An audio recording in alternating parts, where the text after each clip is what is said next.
Good afternoon, good morning, good evening. Welcome to Faith, Lies, and Confusion. I am Godless Reggie. How's everyone doing this afternoon, this evening, depending on your location in the world?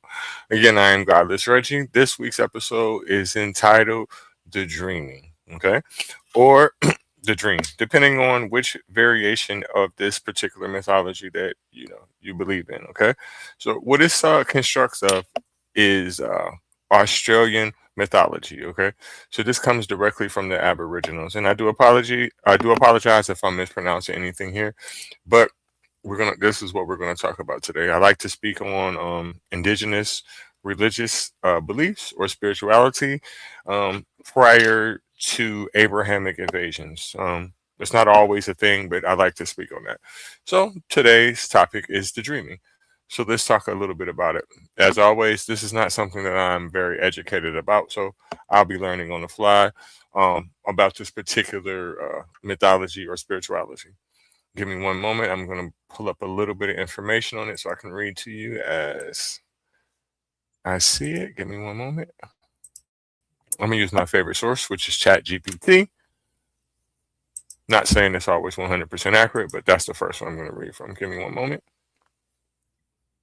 So according to ChatGPT, the dreaming, which is also a form of Australian mythology, the dreaming, often called dream time, is the core spiritual worldview of Aboriginal and Torres Strait Islander people. It is not a set of myths. It's a living framework that explains creation law, identity, and connection to country, land, sea, and sky. What is dreaming? Creation time, and ancestral beings emerge from the land, sky, or water and shape the world, forming rivers, mountains, plants, animals, and humans. Ever present. The dreaming isn't the past, it exists now, then and always, a continuing reality that people can access through ceremony, story, and place, law, and ethics. Dreaming stories encode rules for living, how to behave, marry, care for land, and relate to others. Now, as far as ancestral beings, different nations have different stories, but some figures are widely known. The rainbow serpent, a powerful creator associated with water, fertility, and renewal. Uh, this next word, I don't want to mispronounce it, but I know I am. The Baimi, in part of Eastern Australia, a sky creator and a lawgiver. The totemic ancestors are animals, plants, and natural force beings tied to specific families and places. Song lines or dreaming tracks. The journeys of ancestral beings are mapped as song lines, which are paths across the land. By singing the songs in order, people can navigate vast distances, remember history, and keep the world in balance. Landforms are physical evidence of these journeys. The connection to country. People belong to the land. The land does not belong to people. I like that. Caring for country. Burning practices, hunting rules, ceremonies is a spiritual responsibility handed down through the dreaming. Important note, there is no single dreaming story. Australia has hundreds of Aboriginal nations, each which with its own languages, stories, and sacred knowledge. Some details are restricted or sacred and not shared publicly. Um, so far, that's what we have according to ChatGPT. I like that. Most of what I read, I like the fact that they keep their stuff to themselves, because they don't want it to get lost through other religious practices and other people that are not tribal members. I actually like that because it's a way of preserving it, right? And if they didn't do that, we may or may not be able to have this actual live stream that we're having right now about it. So I definitely like that. So I'm gonna go to a video here and see what someone else has to say about it. Because again, this is my first time hearing about this, and let's just see what YouTube has to say. Give me a moment here.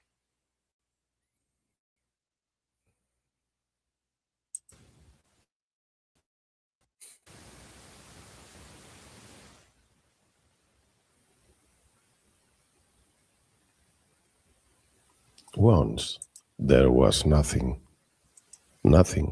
but the spirit of all life. For a long time, the spirit of all life dwelt in the nothing. Then, in the mind of the spirit of life, a dreaming began.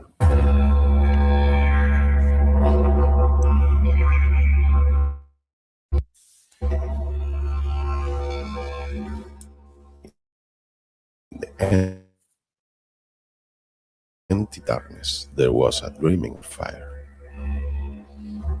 and the colors of fire created the darkness with spirit of life. Then came a dreaming of wind in the mind of the spirit of life. Then came a rain.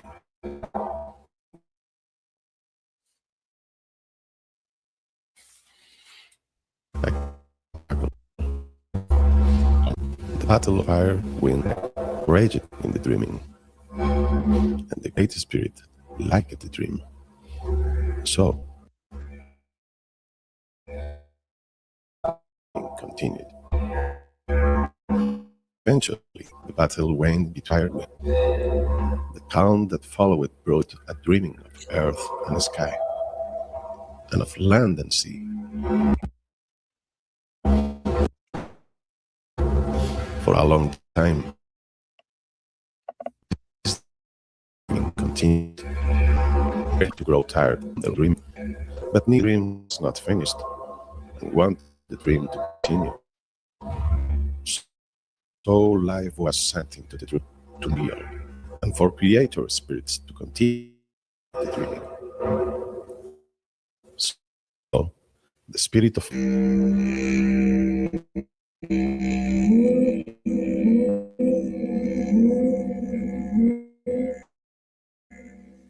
and the secret of dreaming entered into the spirit of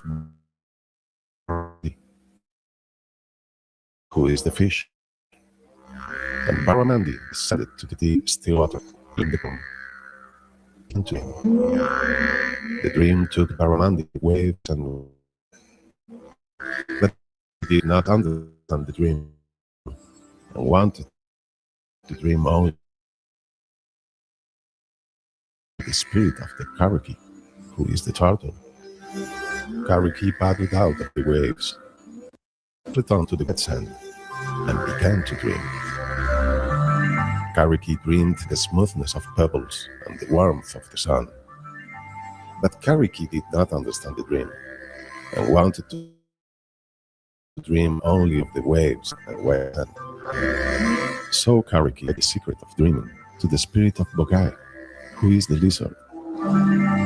Bogai climbed into a bed of pebbles, felt the sun's heat upon his back, and began to dream.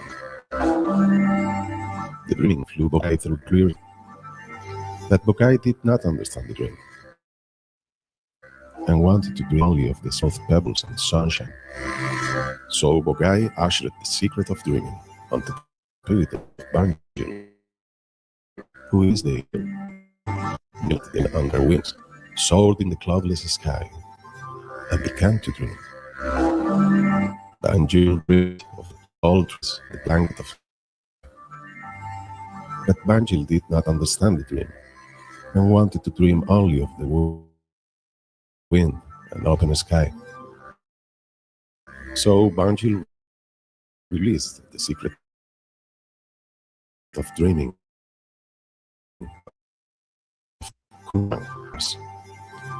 and began to dream. The dream sang Kunerang, the rustle of yellow grass plains. But Kunerang did not understand the dream. So Kunerang allowed the secret of dreaming to pass. And the spirit of kangaroo like a bow contemplated the white plain kangaroo with music and song and laughter. But kangaroo did not understand the dream and wanted to dream only of the broad plains and the swaying grass. So kangaroo handed the dreaming spirit and moved across the was creation life by the man of all life. But down, saw the red sun hit the horizon at dusk and began to dream. They dreamed of joining in the music of downbirds, of dancing with the head bobbing in you, and of singing Oka the sun.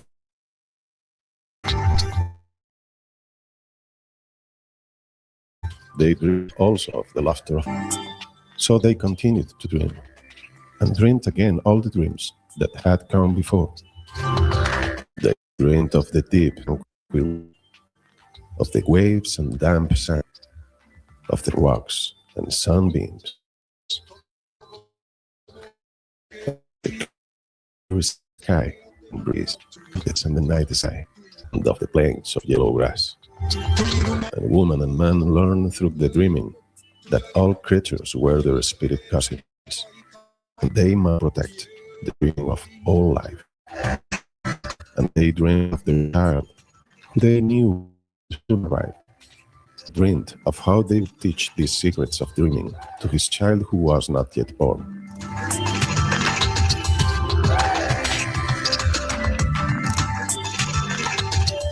Then the great spirit of life knew at last that the secret of dreaming was safe. Being tired from the dreaming of creation, the spirit of all life entered the land to rest and recover. That is why now, when the spirits of all creatures become tired, they join the spirit of life in the land. This is why the land is sacred, and man and woman must be its caretakers, just as they protect the secret of dreaming.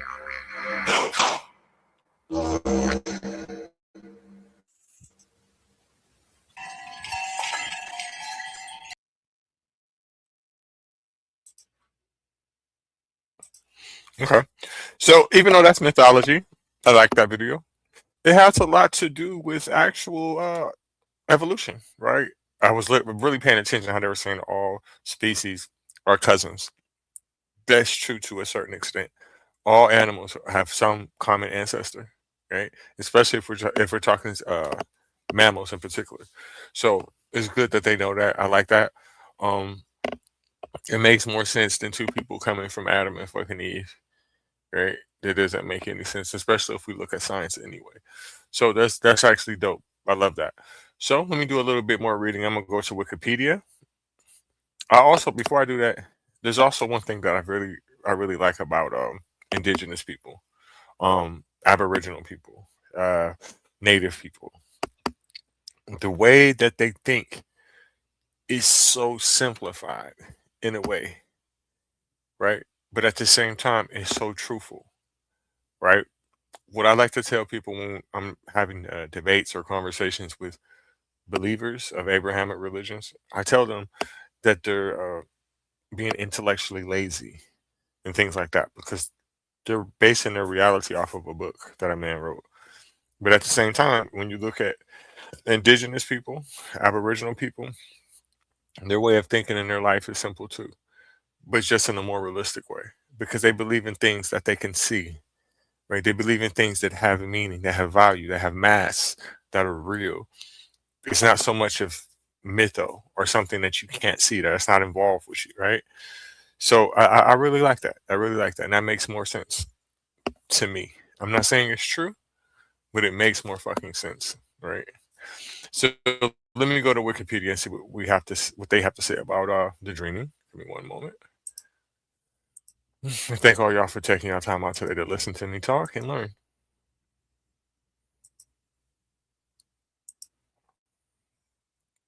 Okay, so the dreaming, also referred to as dream time, is a term devised by early anthropologists to refer to religio cultural worldview attributed to Australian Aboriginal mythology. It was originally used by Francis Gillen, quickly adopted by his colleague Walter Baldwin Spencer, and thereafter polarized by A.P. Elkin, who later revised his views. The dreaming is used to represent Aboriginal concepts of every win during which the land was inhabited by ancestral figures, often as heroic proportions or with supernatural abilities. The term is based on a rendition of the Arandic word Alcharinga used by the Aranti, the Aranda, Arunta people of Central Australia, although it has been argued that it is based on a misunderstanding or mistranslation, which I believe so. Some scholars suggest that the word's meaning is closer to eternal, uncreated. Anthropologist William Stanner said that the concept was best understood by non-Aboriginal people as a complex of meanings. Jakurpa or Tejukurpa, a widespread term used by Walpiri people and other peoples of the Western Desert Culture bloc, is sometimes also translated as dreaming.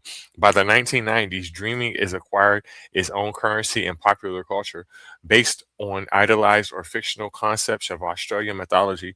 Since the 1970s, dreaming has also returned from academic usage via popular culture and tourism, and is now ubiquitous in English vocabulary of Aboriginal Australians of a kind of self-fulfilling academic prophecy etymology. The station master, magistrate, and amateur in ethnographer Francis Gillen first used the terms in ethnographical report in 1896, along with Walter Baldwin Spencer.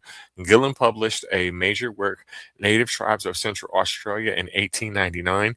In that work, they spoke of the Al-Chiringa as the name applied to the far distant past with which the earliest traditions of the tribe deal. 5 years later, in the northern tribes of Central Australia, they glossed the far distance age as the dream times, link it to the world Al-Cheri, meaning dream, and affirm that the term is current also among the Katekti or and Metyr. I apologize if I'm mispronouncing the words. The Al-Chajira redirects here. Early doubts about the precision of Spencer and Gillen's English gloss were expressed by the German Lutheran pastor and missionary Karl Stevlow in his book 1908, Book Die Aranda, the Arente. He noted that his Arente contacts explain Altidra, also spelled Alshera, whose etymology was unknown, as an eternal being who had no beginning. The Upper Arente language, the proper verb for to dream is Altajarama, literally to see God. Strethlow theorized that the noun is somewhat rare. That the noun is the somewhat rare word Alchidrinja, which Spencer and Gillen gave a corrupted transcription in false etymology. The native Strethlow concluded knows nothing of Dreamtime as a destination of a certain period of their history. Strethlow gives Altidra or Altidra Mata meaning God, as the Arente word for the eternal creator of the world and humankind. Strethlow describes him as a tall, strong man with red skin, long fair hair, and emu legs, with many red-skinned wives with dog legs and children. In Strethlow's account, Altira lived in the sky, which is a body of land through which runs the Milky Way, a river. However, by the time Strethlow was writing, his contacts had been converted to Christianity for decades, and critics suggested that Al-Chidra had been used by missionaries as a word for the Christian God. In 1926, Spencer concluded a field study to challenge Streslow's conclusion about Al-Chidra and the implied criticism of Gillen and Spencer's original work. Spencer found that as the stations of Altidra from the 1890s that used the word to mean associated with past times or eternal, not God. Academic Sam Gill found Streslow's use of Altidra ambiguous, sometimes describing a supreme being and sometimes describing a totem being, not necessarily a supreme one. He attributes the clash partly to Spencer's cultural evolution beliefs that Aboriginal people were at a pre-religion stage of development and thus could not believe in a supreme being, while Strethlow, uh, as a Christian missionary, found presence of beliefs in the divine as a useful entry port for proselytizing. Linguist David Campbell Moore is critical of Spencer and Gillen's Dreamtime translation, concluding Dreamtime was a mistranslation based on etymological connection between a dream and Al-Tijra, which held only over a limited geographical domain. There was some semantic relationship between Altidra in a dream, but to imagine that the latter captures the essence of Altudra is an illusion. Mm, that's tough shit right there. And that's the one thing that just fucking bothers me every time a particular group of people with a particular ideology come around. They always try to shape something to their fucking narrative, right? And they always try to Christianize it, or or change it, right? These people were minding their business, right? And regardless if you believe what you want, you don't have to try to make words up for things that you just don't understand. Just keep it in their language.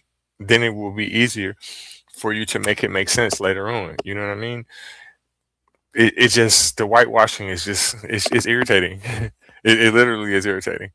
But I mean, it doesn't surprise me in any way. It's that this is typical behavior, right? People invading places and then trying to set the narrative as to what's going on. I don't really appreciate that or like that, because I'm trying to get to the bottom of it and get to the truth. Because what this show is about is educational, so I want to learn as well as you do, right? So let me play another video here. We're not going to be here too long because I just read, well, I didn't read all of it, but I read a whole lot from Wikipedia. So let's see another video from YouTube and see what we can find out.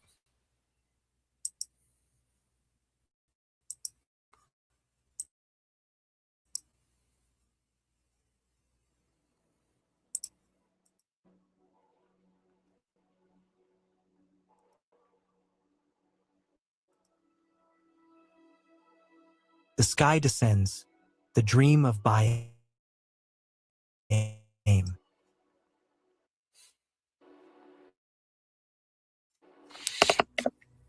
In the time before time, world lay in endless darkness, silent void without form or life. Above this barren expanse, in the celestial realm beyond mortal reach, lived By Aim, the great creator spirit, with his wife Baragnulu and his son Duramulam.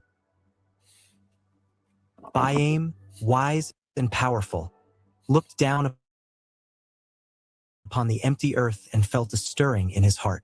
He knew it would bring life and order to this desolate place. With determination and vision, By Aim descended from the sky, a cascade of light and energy illuminating his path. As his feet touched the barren ground, the earth trembled and transformed. His footsteps carved out majestic valleys and towering mountains, reshaping the once flat land into a canvas of natural wonders. By Aim extended his hand, and where his fingers grazed the earth, lush plants burst forth, vibrant rivers began to flow, and a multitude of animals sprang from the soil, filling the world with sound and motion. The gift of life. By Aim, surveying the burgeoning world, realized that he needed takers. Being lived and gift.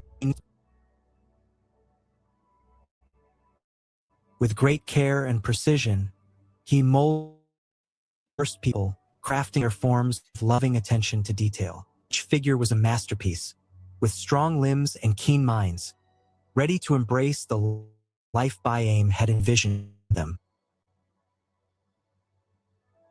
By Aim breathed life into these clear figures, his breath a device that awakened to consciousness in them. By Aim spoke to them in a voice both gentle and commanding, teaching them the languages of the land and an essential knowledge of hunting, gathering, and living in symbiosis with nature. He showed them how to read the signs of the seasons and understand the rhythms of the earth, ensuring they would thrive in their home.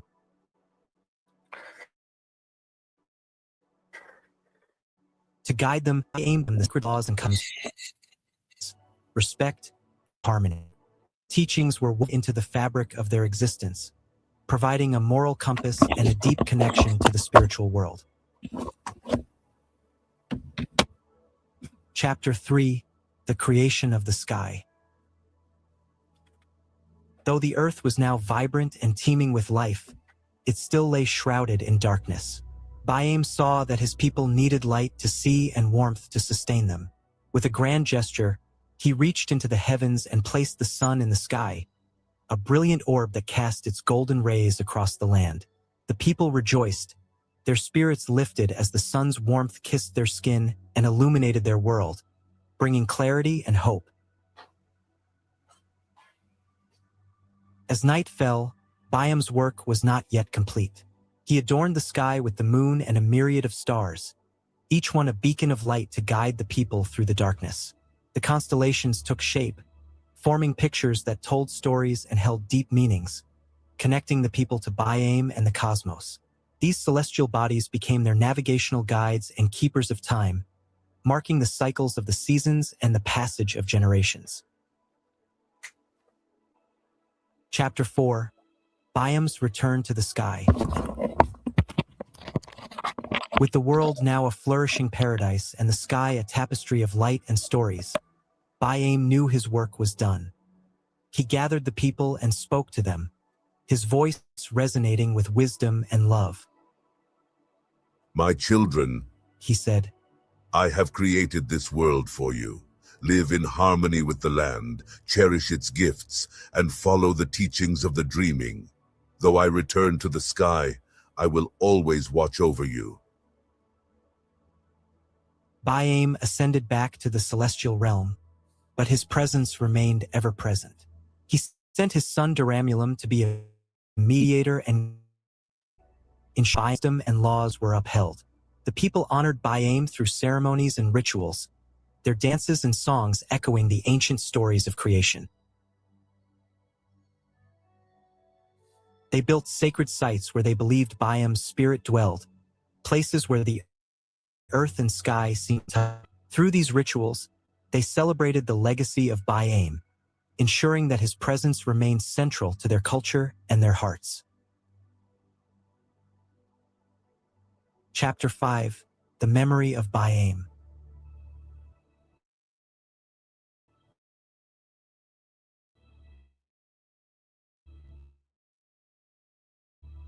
Thus, the earth was formed, worlds of the dreaming.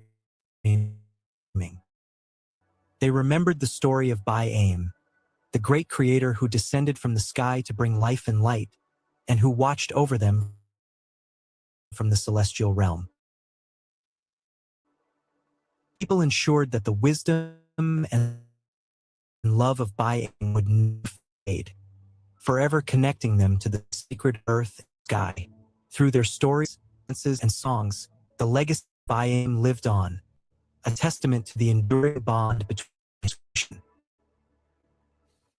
Thank you for joining us on this journey through the captivating tale of Baiame and the creation of the world. We hope you enjoyed this epic story and gained a deeper appreciation for the rich cultural heritage of Australian mythology. If you liked this story, be sure to hit the like button and subscribe to Myth. Okay, that was a pretty good explanation. I like that was actually very thorough in comparison to the first video that we actually watched. It kind of made it seem like, well, not made it seem like, it put a creator narrative to it as a person, like as a man. The other video did not describe it in that manner, but I actually like it because it's a more thorough explanation, which is cool. So I'll do a little bit more reading about the dreaming, and then we're going to get out of here. Thank you, everybody, for stopping by as well. Let's go to Google. Let's see what Google says about the dreaming.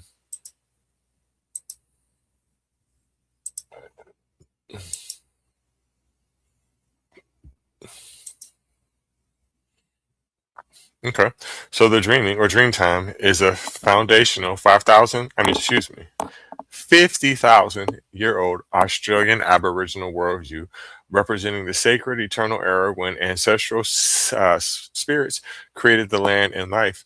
It is not merely pastime, but an ongoing interconnected reality of spiritual, physical, and human worlds, guiding laws, ritual, and ecological relationships. Key aspects of the dreaming creation law. It explains the origin of the universe and provides the law, rules for behavior, morality, and social structure. Connection to country. The dreaming is deeply tied to the physical landscape with ancestral stories embodied in specific geographical features. Passed through generations, knowledge is transferred via storytelling, song, ceremony, and art. Culture and artistic context. Music albums by Kate Bush. In 1982, her 1982 experimental album, The Dreaming, addressed the struggles of Indigenous and Australians, among other themes. Literature by Barbara Wood, a historical novel exploring Australian cultural history. Film, 1988, an Australian horror film touching the metaphysical rift caused by colonial violence. Retreat Center, Charlotte Church, a wellness center focused on healing and nature. Other interpretations of dreaming. Dreaming a dream often refers to living in a state of illusion or focusing intensely on a goal, sometimes linked to subconscious. Dream in a dream, false awakening, a cognitive phenomenon where one dreams they have woken up, often occurring during REM sleep, representing a hybrid state of consciousness. Spirituality often implies connecting other higher consciousness or tapping into universal, ancestral, or subconscious wisdom. Now that I'm reading this and actually doing a little bit of homework on this, I think a lot of people get talking points from this. I don't know if they know that they are or if they don't. But a lot of their talking points, when it has nothing to do with what we're talking about, which a lot of times is Abrahamic religions, a lot of them are saying a lot of this stuff. Very interesting. I want to thank everybody for taking their time out today to learn about the dreaming with me. And thank you for stopping by. I should be back on a little bit later with Godless Dating. So check me out on that. That's going to be a once a week show as well on Sundays on my channel at Godless Reggie. And thank you again for stopping by. Good night.